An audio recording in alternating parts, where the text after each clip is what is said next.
apa sih risiko terburuk bagi bangsa ini, bagi generasi ke depan, gitu ya, dari amandemen ini, Prof? Risiko terburuk adalah satu, negara Republik Indonesia yang kita proklamasikan tanggal 17 Agustus 1945 akan bubar. Akan bubar. Ya. Dan negaranya, negara Republik Indonesia kita ya akan menjadi negara Sumatera, negara Kalimantan, negara Pasundan, negara Bali, negara ya seperti RIS itu dulu. Dan mungkin ada juga bagian-bagian dari wilayah Indonesia yang akan dicaplok oleh asing misalnya Amerika.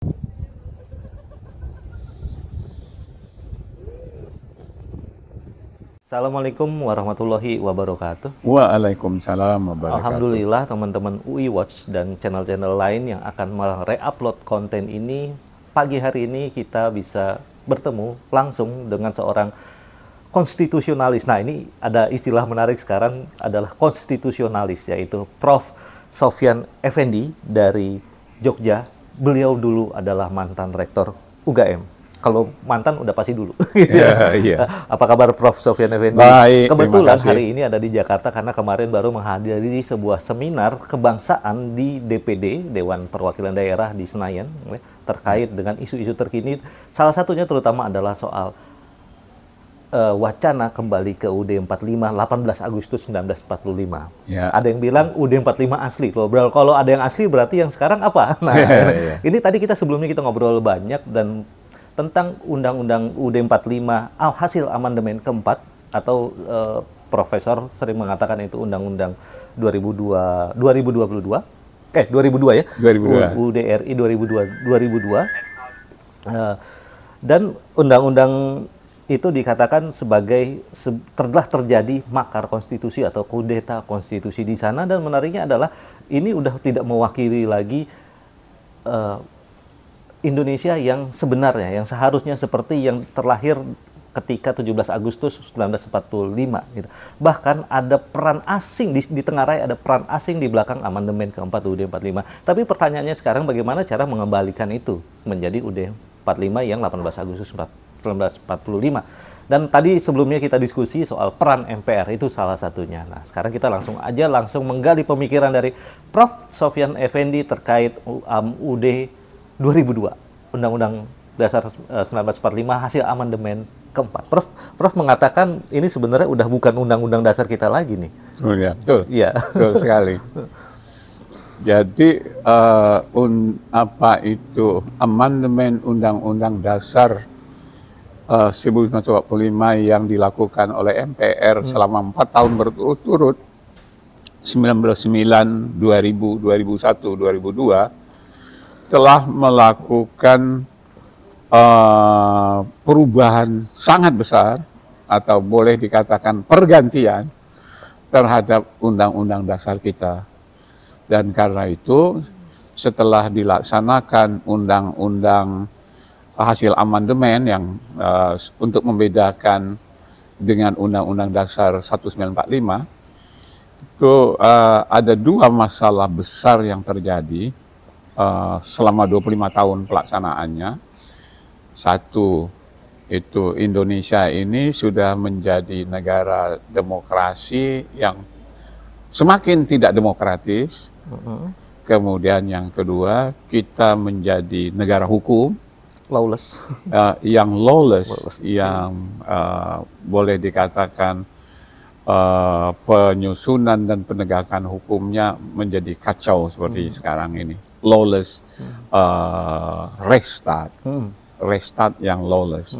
Ini kan artinya sangat bertentangan. Harusnya amandemen itu kalau benar dilakukan akan menghasilkan semakin demokratis kita, semakin demokrasi semakin kuat.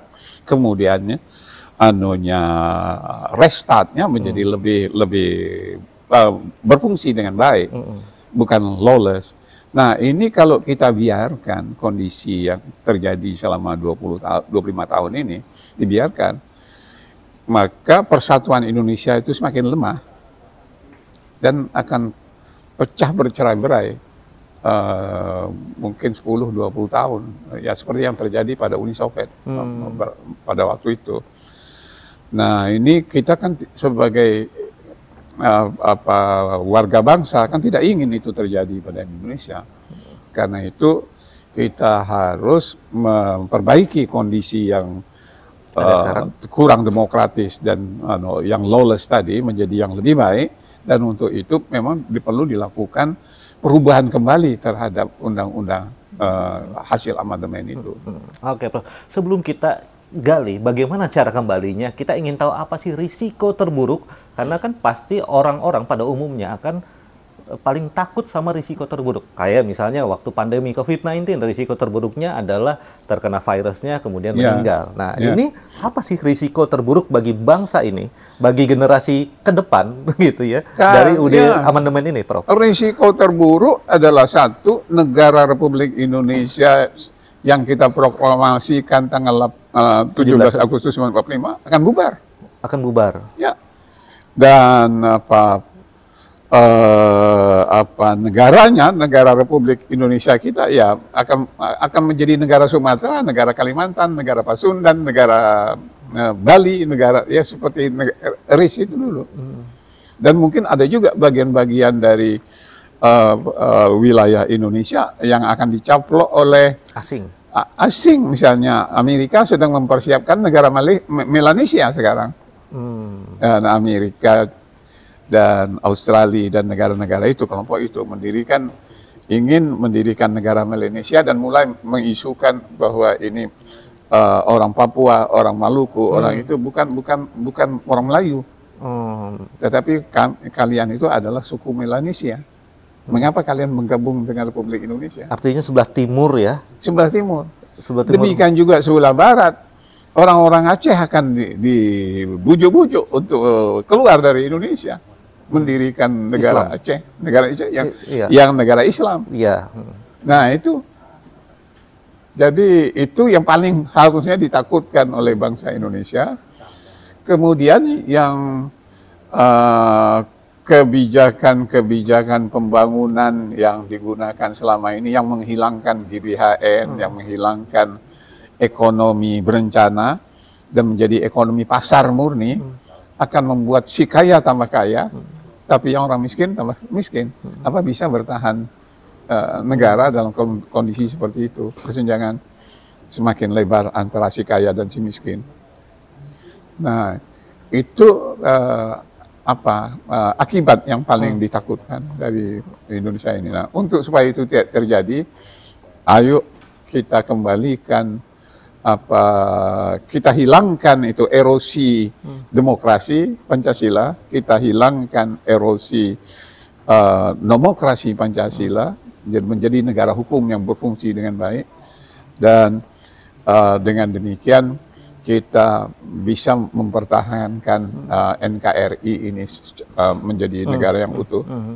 Prof, kalau kita lihat kan UD amandemen ini terjadi 2002, itu setelah reformasi, setelah turunnya Pak Harto, berganti orde baru menjadi orde reformasi. Jadi selama orde baru sebenarnya tidak pernah berhasil ya di amandemen ya. Kalaupun ada kepentingan asing, nggak pernah berhasil sebenarnya. Jangan itu kan reformasi itu terjadi setelah 32 tahun Pak Harto berkuasa kan.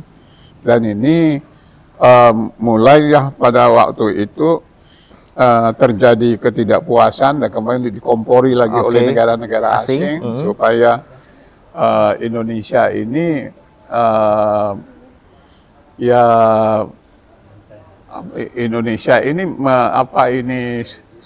supaya memberhentikan Pak Harto kan itu kan. Jadi tujuan entah apa di mana perubahan terjadi, kan tujuan reformasi pada waktu itu agar Pak Harto turun dari itu, dan beliau turun.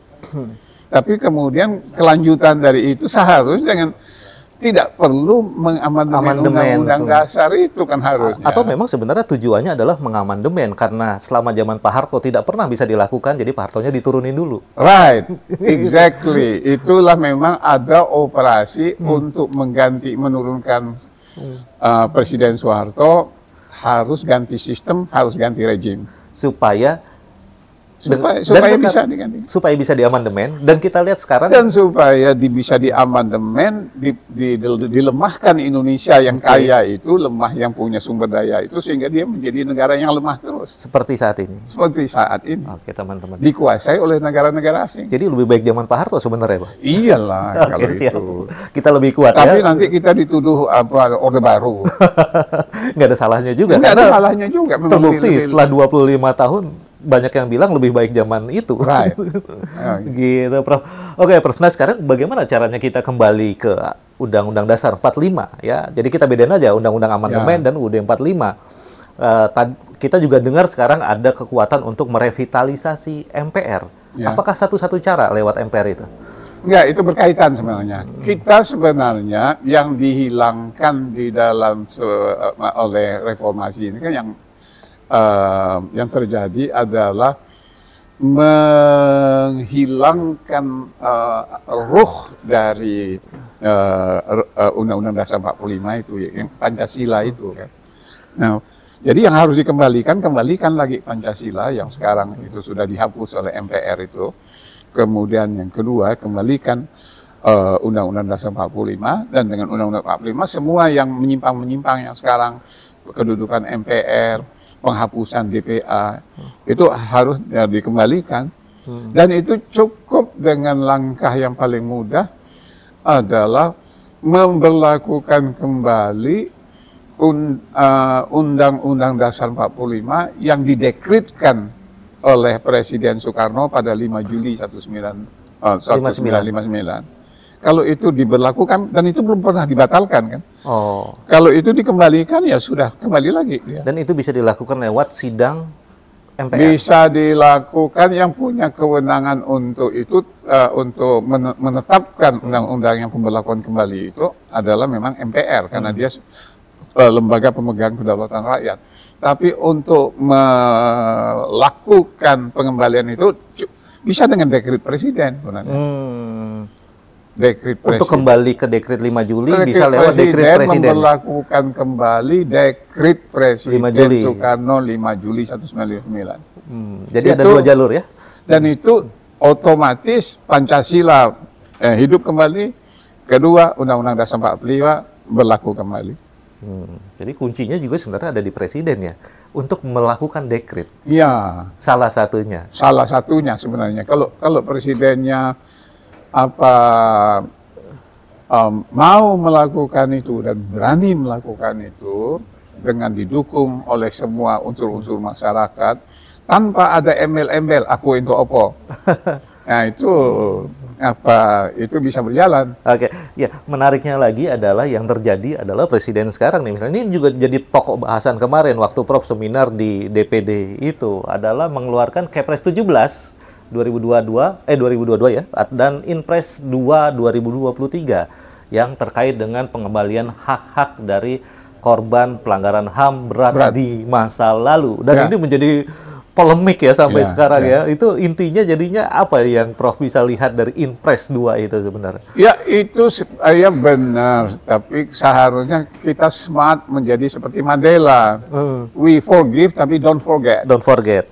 Itu yang benar. Tapi ini mau dua-duanya dilakukan. Mau don't forget tapi forget tapi and forgive. Artinya kalau itu memberikan santunannya, bantuan lah kepada ini korban-korban dari ini pelanggaran HAM berat. Yang menjadi korban kan bukan PKI saja. Banyak dalam kasus-kasus. Tapi banyak kakek-kakek nenek kita yang muslim-muslim menjadi korban dari apa yang dilakukan oleh PKI melalui peristiwa Madiun dan sebagainya. Dan itu masa hanya undang-undang yang yang PP-nya tadi yang disebut tadi. Kepres 17, Kepres 02. Kepres 17 itu kan hanya seolah-olah PKI yang jadi korban. Nomor PKI. 1. Ya nomor 1. Di daftar 12 pelanggaran HAM. Yang melakukan kejahatan berat itu adalah PKI. Tapi korban-korbannya kok Nggak disebut-sebut. Nggak disebut ya, karena pelanggaran HAM apalagi berat itu konteksnya dilakukan oleh negara. Dan ketika yang ditunjuk, yang dibilang korbannya adalah PKI, ya berarti pelanggar HAM-nya adalah negara dalam ini pelaksananya waktu itu adalah TNI kan. TNI. Ya, dan semua gitu. Itu kan salah. Itu salah. Itu ya. Terbalik. Nggak diingat nggak pada tanggal 30 Oktober itu, 30 September itu yang menjadi korban 7 orang jenderal TNI. Prof, kita langsung aja nih, ini kalau kita selalu kan kalau profesor akademis ya, tapi kita berpikir cara masyarakat umum, ini apa semacam bentuk minta maaf kepada PKI atau PKI-nya lagi bangkit lagi? Ya, itu ada yang mungkin tidak bisa mempengaruhi presiden untuk mengeluarkan itu. Ada yang bisa mempengaruhi. Pasti ada. Ya. Anda seperti nggak tahu aja. Ya. Oke, teman-teman. Ya. Jadi intinya memang ada sesuatu di belakang Inpres dan Kepres 17 itu, dan itu bisa jadi ada kaitannya dengan PKI. Kebangkitan kembali. Kebangkitan PKI, atau di channel ini misalnya Pak Taufik Bahaudin, guru kita juga sering mengatakan PKI gaya baru. Ya, jelas. Seperti itu. Oke, Prof. Jadi harusnya presiden bisa ya menarik, kan itu? Ya harus dong. Yang Kepres dan Inpres itu presiden. Harus kan? Presiden. Kalau itu salah, dan kalau dia ditentang TNI, ditentang oleh masyarakat Islam, ditentang oleh rakyat Indonesia. Jadi yang yang bisa forgive, tetapi tidak bisa forget. Apa kejahatan yang dilakukan PKI. Karena biar bagaimanapun PKI itu until now itu masih notorious, masih menjadi momok bagi bangsa Indonesia. Ya. Jadi kalaupun apa-apa yang berbau PKI pasti kita tolak. Dan ketika misalnya katakanlah seolah-olah PKI mendapatkan tempat kembali dalam bentuk apapun yang disebut dengan PKI gaya baru, ini kan justru bisa memancing kemarahan dari yang lain. Gitu. Yang bisa marah bukan hanya keturunan PKI, tapi juga keturunan dari korban-korban Islam misalnya, kiai-kiai, TNI, ya. Putra-putri 7 jenderal itu kan bisa nggak, mungkin dia tidak bisa forget juga. Artinya justru Kepres dan Inpres itu berpeluang memecah belah, Prof. Yes, sangat. Oke. Sangat. Memecah belah bangsa. Menyebabkan luka baru kan? Menyebabkan luka baru. Ya, luka lama kemudian menjadi luka baru. Mengobati luka lama, tapi membuat luka baru. Luka baru. Oke, iya. Itulah kira-kira. Oke, jadi kita kita yakin ada wisdom yang sangat kuat di dalam diri para pemimpin kita, terutama Pak Presiden Jokowi ya, untuk bisa misalnya mempertimbangkan ulang lagi soal Kepres 17 dan Inpres 02 itu ya, Prof ya. Dan juga ternyata terjadi untuk kembali ke UUD 45 itu bisa lewat dekret. Ini kita berharap nih sisi negarawan dari Pak Jokowi sebenarnya, Prof ya. Oke, apalagi beliau alumni UGM, Prof. Prof di sana direktur UGM. Oke, Prof.